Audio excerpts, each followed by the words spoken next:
Hey, good morning, everybody, and welcome to another Telling It Like It Is. My name is Jade Alberts, the founder of Peer Guidance. Before we get going today, I wanted to bring up something that Tim Carwell is doing in Edmonton, and I just absolutely love it. I'm going to be helping him out down here. I did it during the first lockdown, but he is buying gift certificates for healthcare professionals and first responders. So if you have a favorite coffee shop or a restaurant, just go down there, buy some gift cards, leave them there, and just put it out on any of your social media platforms and say, here you go, come have a coffee on us, have a snack on us, have a sandwich on us. So you know what, pay it forward. They are out there, they are helping us. So you know what, thanks for inspiring everybody to doing that, and I'm excited to participate and help you out. I'd also like to thank Startup TNT for their sponsorship. They've helped angel investors and startups in this ecosystem and have contributed over $1.3 million over the last year. So check them out, startuptnt.com. Again, today's Telling It Like It Is guest is Shannon. Shannon, how are you today? Thank you for joining me. Hi, thanks for having me, Jade. No, I know that was a long-winded introduction today, but it was just like, oh my goodness, here I have to get what Tim's doing out there because I just love what he is doing for the first too. years. Yeah, it is good. So I will get into an introduction here, and then we will get after it. So Shannon is the co-founder of Waitwell, a virtual queue solution that solves the problem of crowded waiting areas by allowing visitors to join a line by text or QR code so they can safely distance themselves from others. Shannon is a serial entrepreneur who also owns and operates East Calgary Registry and Soul Float. In a previous life, Shannon worked as an ESL instructor for 13 years at Bow Valley College. She loves to travel and has lived and worked internationally, but these days she can be found at home with her husband, 4 kids, and her boxer dog. And it's funny, we had a nice little conversation about dogs and how it's acceptable now, and if they start barking or run to the door, no one even worries about it anymore because of COVID. But that kind of created a solution and an idea for you. So it created a lineup problem, and you saw the opportunity. So please share how you came up with this. Sure. Well, as you mentioned, I run a very busy registry agent office in Calgary, East Calgary Registry. Yeah. And we've always struggled with lineups, even before COVID. It's difficult to predict when the line is going to be long, when it's going to be short. But regardless, people do not like standing in line. And I always work hard to try to keep my lines as short as possible. In the spring, when COVID started and when the restrictions came into place so that we had to have everybody 2 meters apart, what it meant is that I couldn't have everybody waiting inside. Probably 5 people were allowed to wait inside, and then the others 10, 15, 20 people had to wait outside on the sidewalk. In April, May, June, it wasn't such a big problem, but as the weather got warmer, it was less of a problem, but I knew that the winter was coming, and I knew that I had to find a better solution. As a business owner, you always want to deliver the best possible customer service, and asking people to stand outside in the cold is really not a great experience for customers. So it just occurred to me that it would be really great if people could just send their name by text to a number, and then we would add them to a virtual queue, and they'd get a text back letting them know when it was their turn to come inside. And so what I did was I tested it by asking customers who were standing in line. I spent a lot of time out on the sidewalk saying, how would you like it if our lineup worked like this? And overwhelmingly, the response was, yes, please do that. That would be so much better than standing out on the sidewalk. And so that's where we started from. Originally, it was just going to be text to join the lineup. I was very certain from the beginning that it should not be an app, because the feedback that I got from customers is, I don't want to download another app onto my phone. Yeah. I don't want to have to download an app just so that I could come into the registry office once a year. So we decided to make it primarily text. At the time, the QR codes had kind of lost popularity. People weren't really using them as much. They were sort of declining. And so we initially weren't that interested in using a QR code. But what we saw is as COVID evolved and restaurants reopened, for example, they started putting their menus on QR codes, and they became more and more popular because they're such a great touchless option. And so now we allow people to join the queue either by text, by QR code, as you mentioned. They can also join it by through a link on the organization's website. They can put a button that says join the line now, and then they can actually join the line before they even leave home. And then we also have a kiosk as well. So people can use a kiosk, which is less popular during COVID because it's not touchless, obviously. But going forward, I think will be more popular, especially in larger installations like post-secondary. No, absolutely. It's funny that you say that about QR codes. I can't remember the last one I scanned prior to COVID. Now it's just like, oh yeah, here I go. No, it's amazing that the ideas that come out of something, out of a need, and we have this conversation all the time on telling it like it is, but most people don't have the opportunity to walk outside and ask the people that are standing in line how to solve the problem. I think that's pretty neat.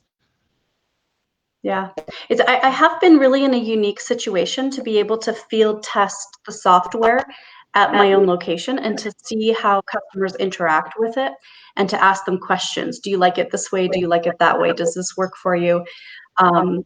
Which templates are necessary? Which templates are maybe confusing? So it's been really unique. I don't think there's a lot of software developers that get a chance to sort of see how it works for the business and organization, and also for the end user on a daily basis. No, I absolutely agree. I mean, we always tell people to test it, get an MVP, get it going, and it's such an important part of finding out if you can make it into a product or a business, and having the ability to test it yourself is priceless. Yeah. So what kind of feedback? I think the truth is that sometimes it's hard to ask. Sometimes it's hard to pick up the phone sometimes and say, so, you've been a customer for 6 months and I just want to know how things are going, because there's often a bit of fear. You don't know what you're going to hear on the other end, and you don't know if you're going to be able to address any concerns that come up.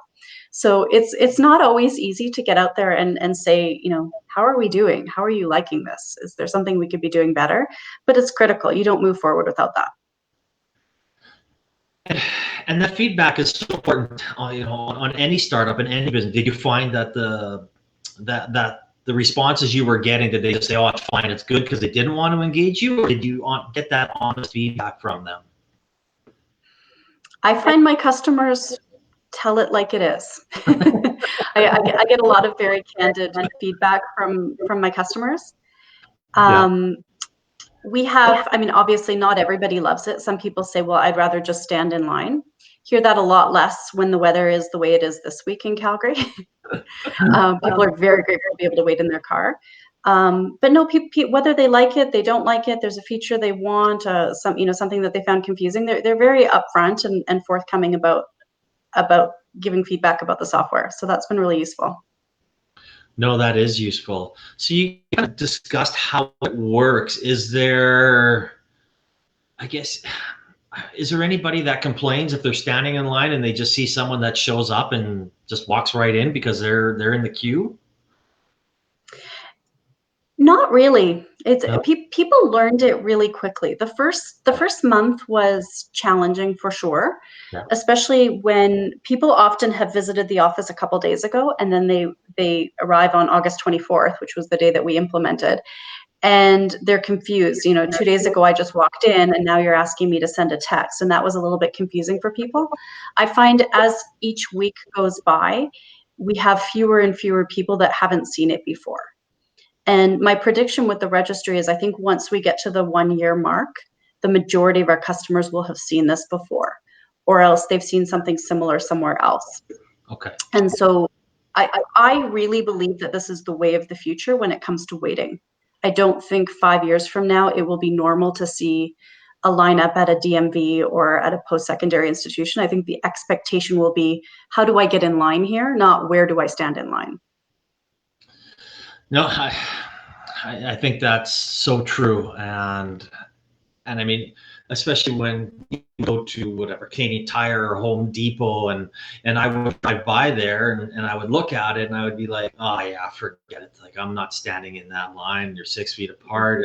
It might only be 5 minutes, but I have no idea. I'm not gonna do There's that. a term for that in queue theory. It's called balking. Balking? And yeah.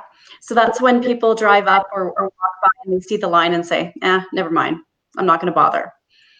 In the case of a registry, I think people probably end up just coming back another time, which is fine. But I think in the case of, for example, a restaurant, people might just make a decision not to have lunch there. And so that might be lost revenue that doesn't return to them on another day. And that's one of the really great things about Waitwell, actually, is that our reports and analytics allow the organization to see how many people joined the queue at various times through the day, what was the average wait time, how many of the people who joined the queue then left, and of those people who left the queue, how many ended up coming back later on. So you get a lot of insight into your customer's wait experience, which really allows, as a business owner, it really allows you to make better informed decisions about when to staff, for example, what hours you should be open, which skill sets you need to have available among your staff at different times of day based on what services people are doing. No, absolutely. And I think that data is so important, especially moving forward. I have no idea how things are going to be in a year. I mean, I don't know. And I mean, maybe lineups are going to be part of it. Maybe it's 2 years. Who knows? But I think it's very important to have that data to understand, and for people not, and especially small businesses. And we had a little conversation before about the importance of keeping people and businesses alive in Calgary and Alberta and wherever you may live. Okay, I'm talking with Shannon Vander, Meulen, the founder of Waitwell. You can click on waitwell.ca in the comment section and go directly to their website. So I know you before you mentioned that you secured a really good client. So why don't we talk about that and what other clients and businesses can use Waitwell? I think any organization that routinely has customers waiting in a physical line can utilize a virtual queue software like Waitwell to better serve their customers. The key industries that we are currently working with right now are registries. We have 25 Alberta registries right now that are using Waitwell. But we also have retail customers across Canada, bottle depots, insurance offices. We have a bank, a small branch of a bank, and a doggy daycare. So lots of industries that we're currently serving right now. And in the future, I think the key industries that we are looking to work with more are post-secondary. As an example, if you're a university student and you need to see a finance officer, for example, or you need to see a counselor, or you need to see somebody in the registrar's office, you would be able to join the lineup just using your phone and then spend the time studying in the library or socializing in the student center, whichever you choose, rather than standing in a physical lineup.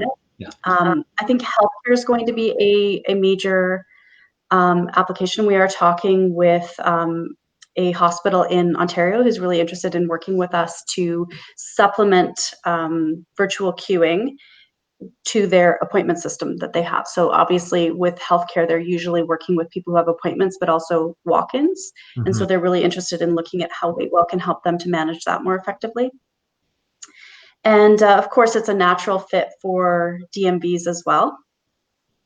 So we're really interested in getting into more DMV, motor vehicle registry offices across Canada rather than just in Alberta.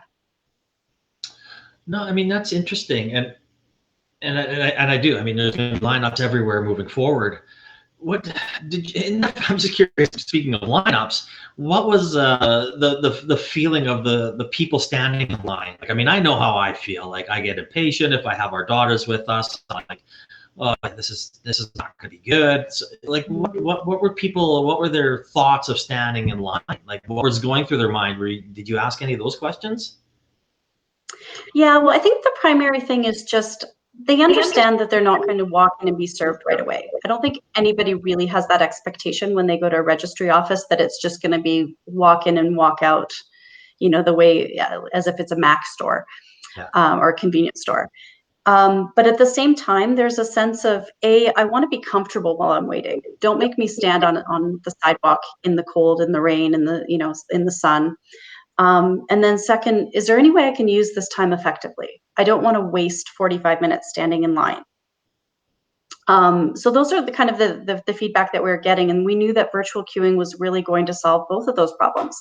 It was going to allow people to wait comfortably, and it was also going to allow them to make better use of their time. Yeah, I mean, when you go to the mall, and I'm actually going there today, and I'm not a mall guy, For but you.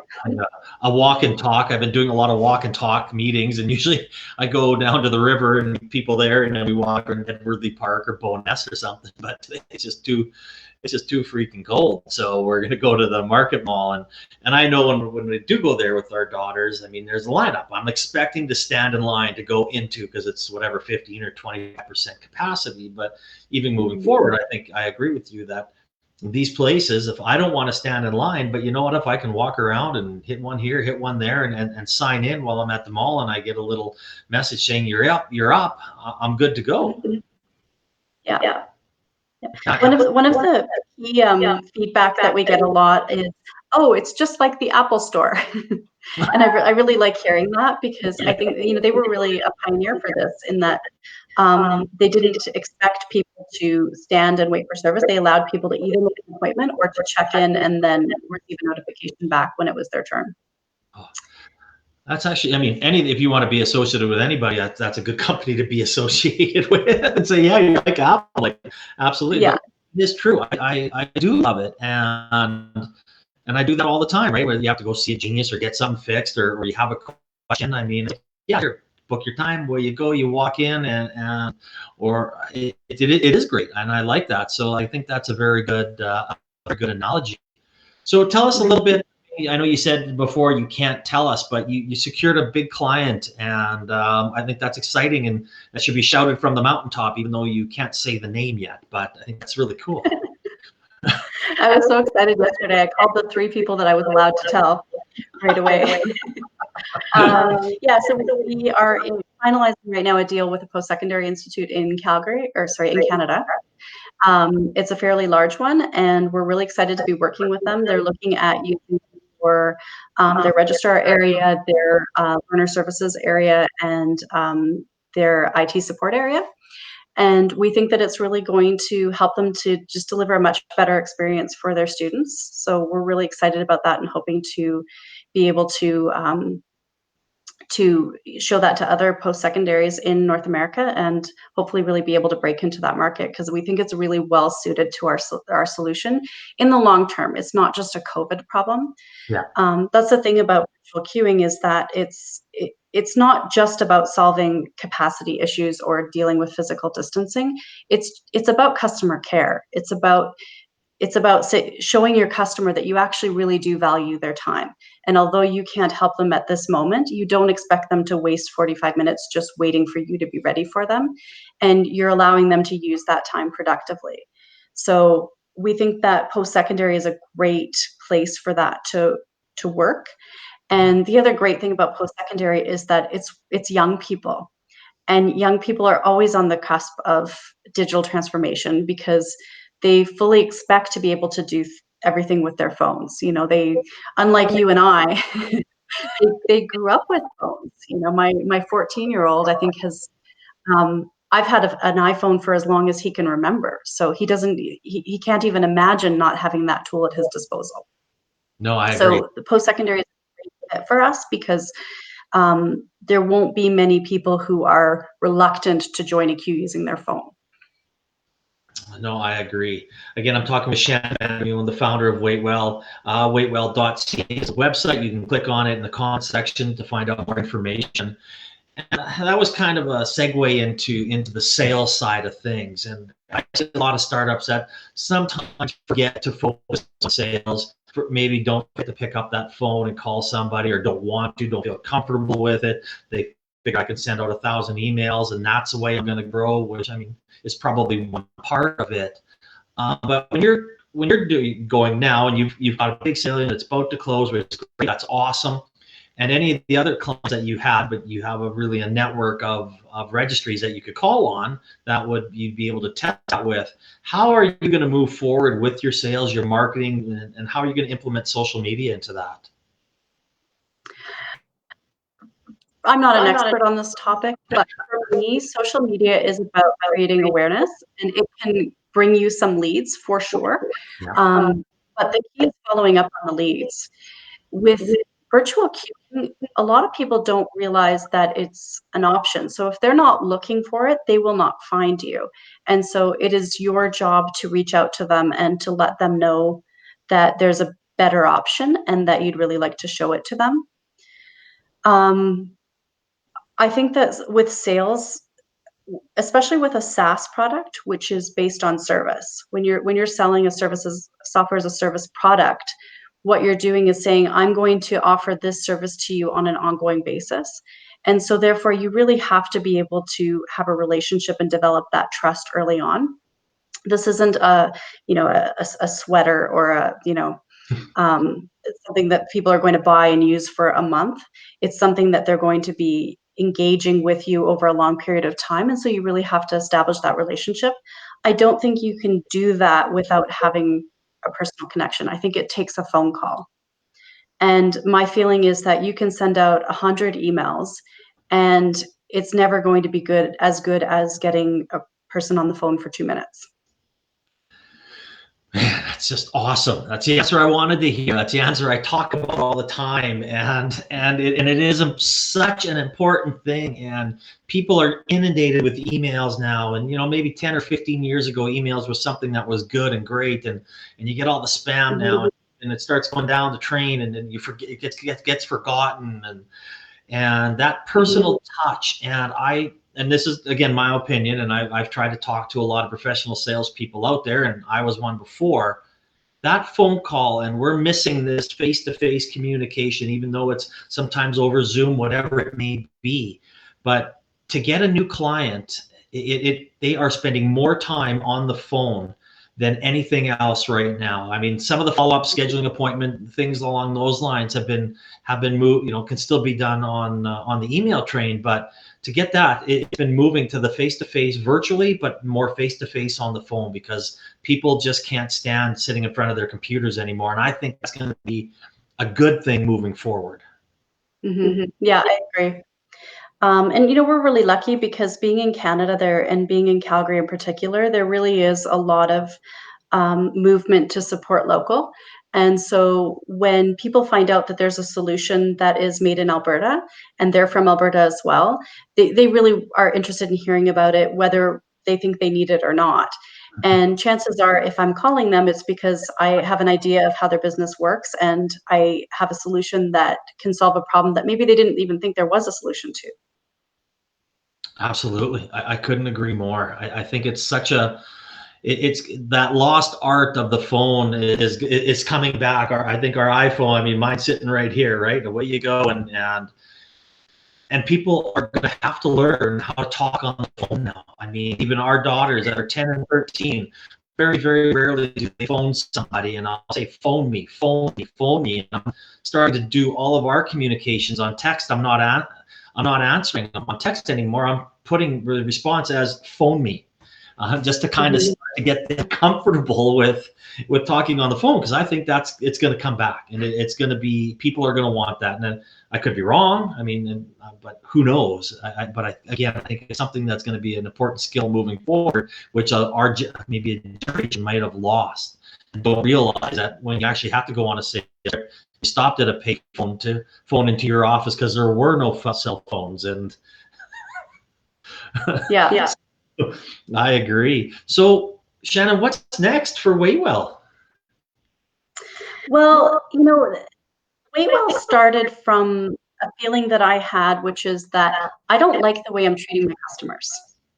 I don't like this experience that I'm giving my customers. I don't want this to reflect my business or how I feel about my customers. So for me, the underlying purpose of Waywell is customer care. It's all about how do we take care of customers. So we started with the problem of waiting in line. So that's kind of the beginning when people visit your business. But I think that where we're going is how do we maintain that connection with the customer? So we're looking at adding features. So for example, we actually have an appointment module, which we are in the middle of testing right now, and we'll be able to roll out soon so that people will be able to book an appointment or join a line on your website. Nice. And then we're also One of the things that we do at the registry is when a customer finishes their service, the staff member will click done. And at that point, the customer gets a text, and the text can say anything that they want. It can say, thanks for visiting. It can say, thanks for visiting. Would you leave us a Google review?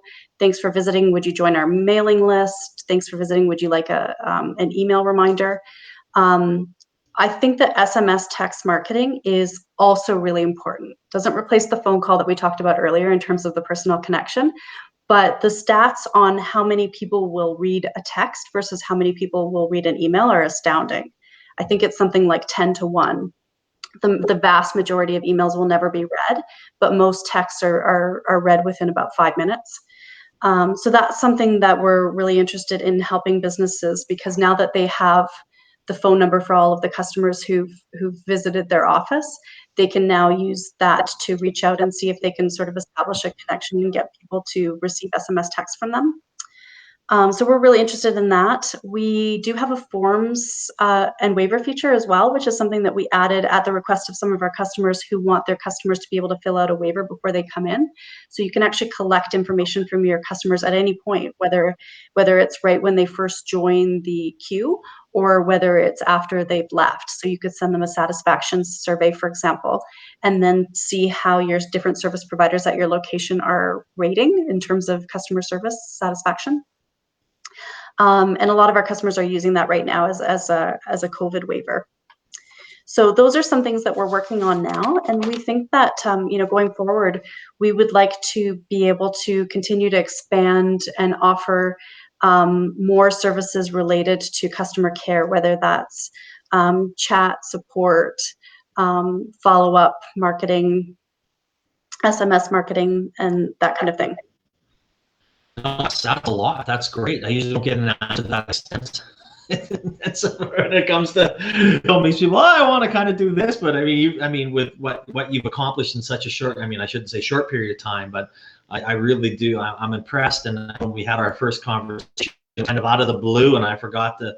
I just reached out, and I can't even remember where I saw you, and it's like, oh man, I got to hear more about this. I think this is a really cool application and something that can benefit a lot of companies, across North America, Canada, Alberta, wherever it may be.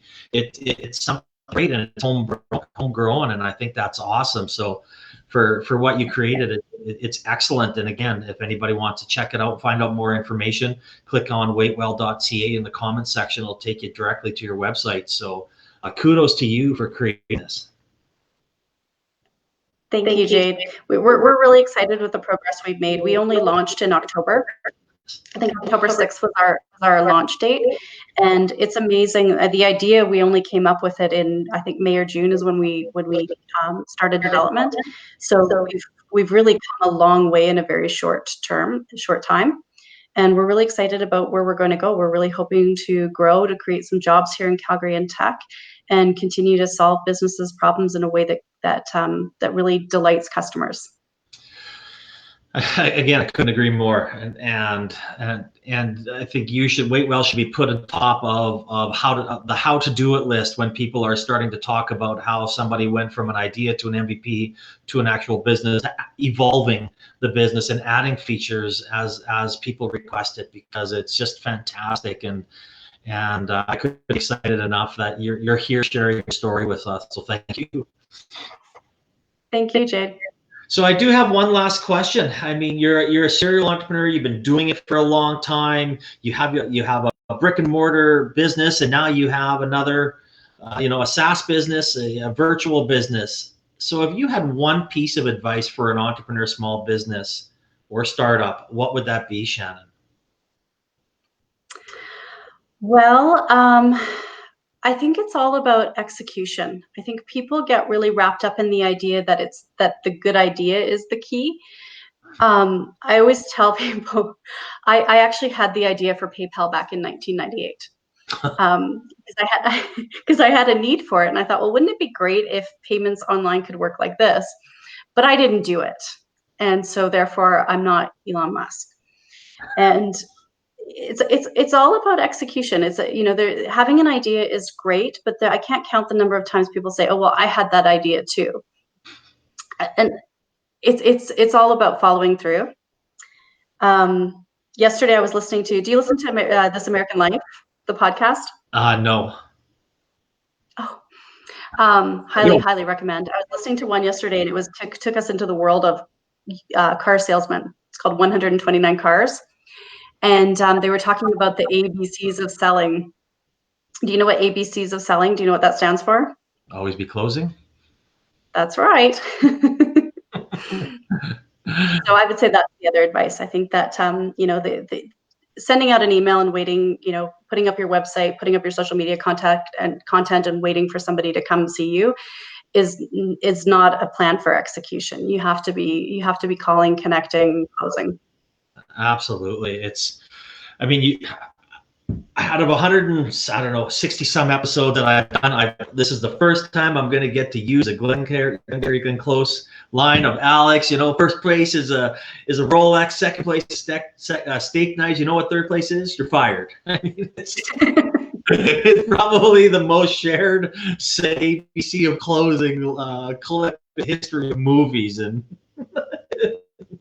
and then we talk about that one a lot. But yeah, no, I agree. Execution, getting out there, and is so important. And a lot of the startups that we work with sometimes overlook that fact for a lot of irrelevant stats and irrelevant fluff analytics or whatever it may be, when you have to be out there and proving that you can make a business of this. Because if there's no business and there's no growth and there's no profit coming in, there's nothing there that you can grow, and it doesn't matter about anything else.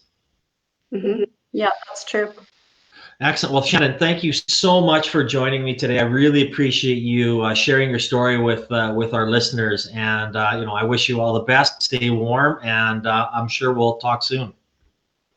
Thanks a lot, Jade. It was great. All right. Have a good day, everybody, and we will see you next week. Bye-bye.